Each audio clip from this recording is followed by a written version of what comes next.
To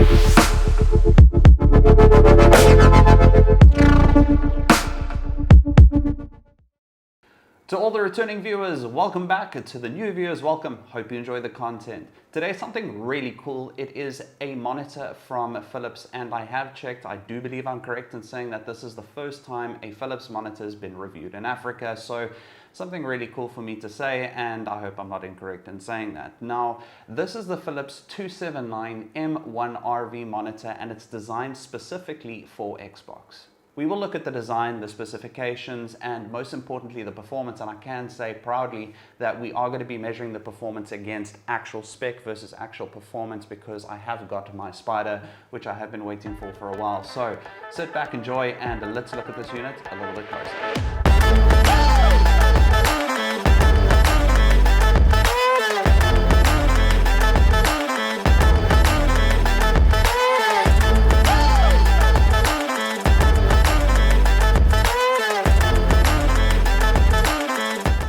The design on this monitor does have a few crossovers into the features, so I'm going to focus purely on the actual physical design elements. So, firstly, this monitor is extremely heavy. I forgot to weigh it because I thought that the weight would be on the website, and it's not, but I do estimate it to be at around 4 or 5 kilograms, and this is because the base is extremely heavy and the monitor itself is extremely heavy.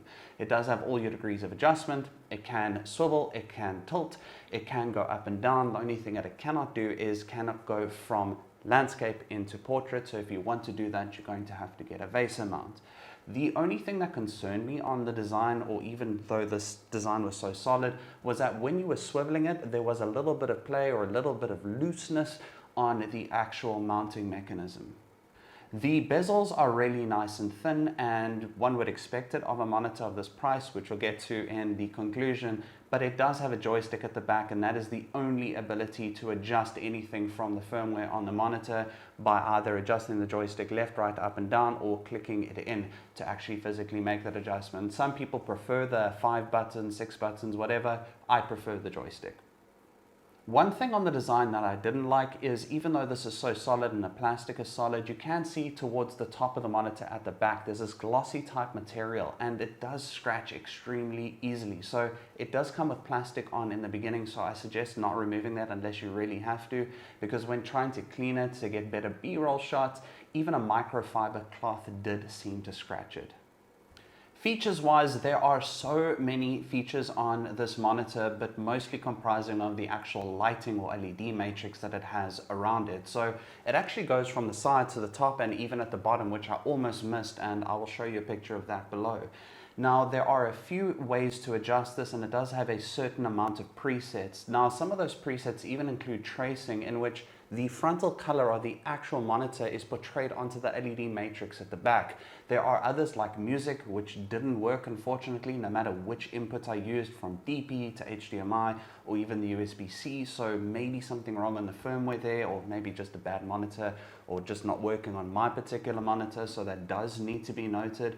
But overall, really cool on the design, as well as if you go into Xbox mode, the entire monitor goes green. Looking at the actual LED matrix, they do seem more like vent holes, and also this does lead me to think, especially with the music not working on my particular monitor, that it was the last design feature to be included. Now, the contradiction that I was alluding to earlier in the introduction phase of this review was that this monitor does have G-Sync. Now, if you do know Xbox as well, or Series X, these are all AMD parts, so there's absolutely no way for the software to be able to work with G-Sync.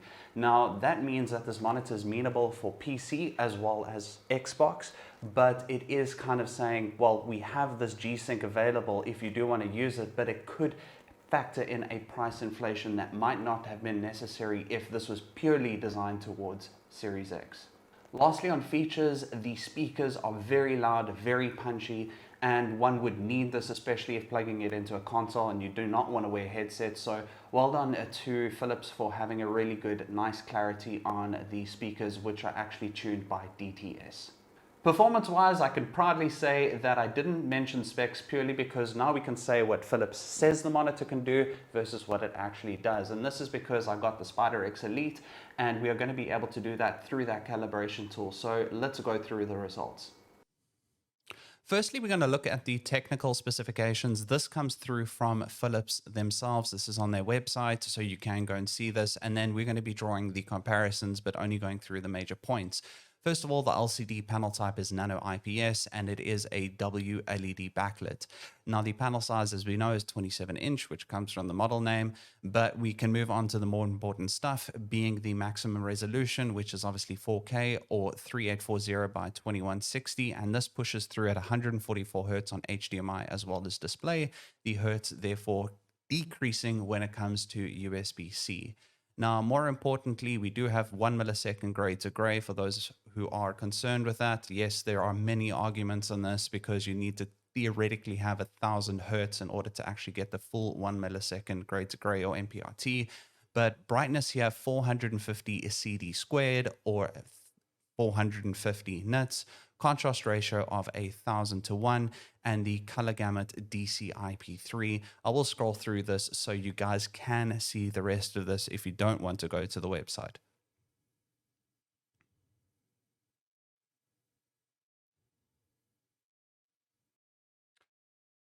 Moving on to the results. Now, there are a few notes to be made, but I am going to scroll through this like I did through the Philips actual specs. Now, firstly, let's note that this did hit 98% of DCI-P3. Now, when it comes to contrast ratio, it did have different settings and brightness. Now, the first thing on brightness, you'll see that the top hit 432.3. There is one on the next page which hit 425, and actually the contrast ratio was 1040:1. But on a previous test that I accidentally deleted on my NAS, which I couldn't recover, actually hit 460 on the nits or brightness. So overachieving on the contrast as well as the brightness. Now, when it comes to color uniformity, this graph does look a little bit confusing and actually looks like the monitors all around, but this is pretty standard. But I'll explain this a little bit more in reviews to come because we do need comparative sets, and this is the first result that we have from the Spider. Now, if you look at the overall rating, again, we'll have more ratings, and I will save this and I'll put this into an Excel graph type format as we go through more monitors. But Gamut getting a perfect 5 out of 5, a tone response a 4 out of 5, white point a 3 out of 5, a contrast a 5 out of 5, luminescence 3 out of 5. Color uniformity, I actually got a 5 out of 5 on that previous result as well. Color accuracy, I got a 4.5, but a 4 here.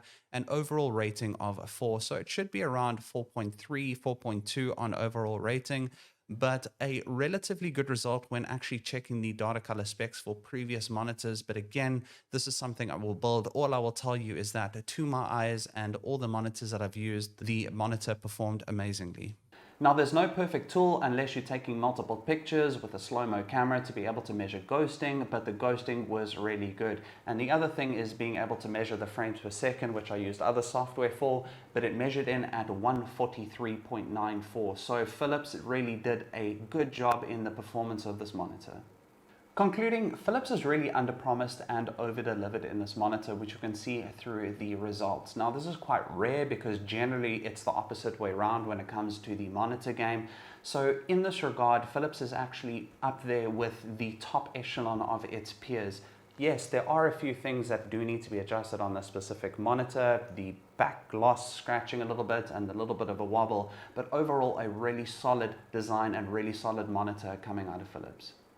But it all boils down to price in the end. Now, Philips says that this monitor should retail for around 15,000 Rand US dollars, about 750 US dollars.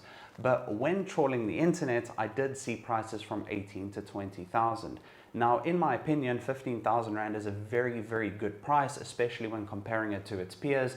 And I think you can get away with it all the way up to like a 16,999. But anything over that is a personal choice that you need to make. Guys, I really hope you enjoyed this video. Look forward to seeing you on the next one. Cheers and goodbye.